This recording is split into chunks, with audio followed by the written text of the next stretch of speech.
আমি ঠিক কাজ করছি। আই তুই আমার কি দিছিস? হ্যাঁ, তোর মতো একটা ফকিনি রিকশাওয়ালার বিয়ে করাটাই না আমার জীবনের সবচেয়ে বড় ভুল ছিল। সামান্য চিপস চকলেট ছাড়া কি দিতে পারছস?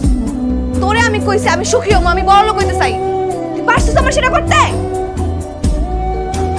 তোরে বিয়ে করে আমার জীবনটা তেজপাতা হয়ে গেছে। আর যে লাঙ্গের কথা কইতাছস না, ওই লাঙ্গই হইছে আমার জীবনের সেরা পুরুষ। আমার সুখী কারণে লেগে যা যা দরকার তাই তাই দিতেছে। তোর মতো ফকিরনি না। আর তোর লোকে তো আমি থাকতাছি না। তুই থাক তোর এই বস্তির সুখ লয়া।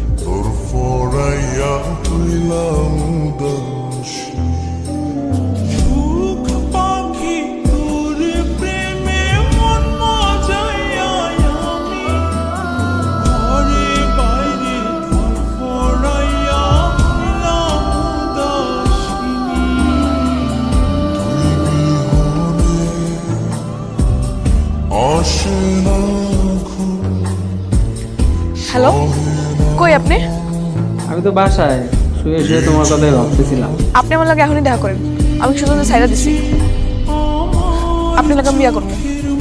আসো, এখনই আসো। আরে আমার দরজা তো তোমার জন্য সবসময় খোলা। ঠিক আছে, আপনি থাকেন, আমি আইতাছি। ঠিক আছে।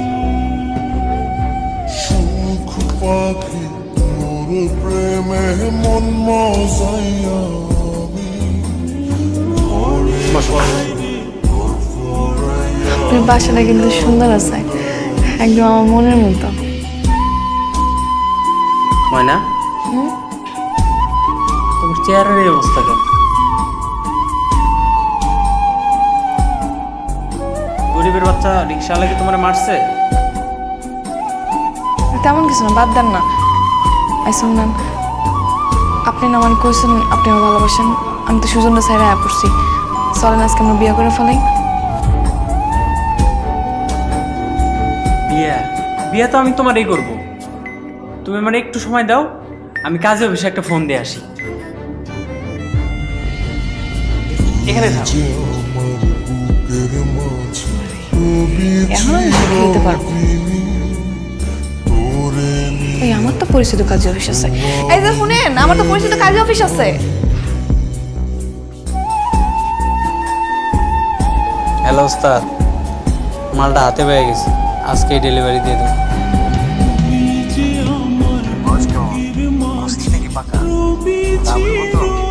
আরে বস, আপনি কোনো চিন্তাই করেন না দাম নিয়ে। বিয়ে হয়েছে মাত্র 1 মাস সংসার করছে, আর কয়েকদিন চেষ্টা করেই আমি পড়ায় ফেলাইছি। এমন আইসে আমার বিয়ে করতে। আমি তো কাজে অফিসের কথা কয়ে মালটা আপনার কাছে ডেলিভারি দিয়ে দেবো।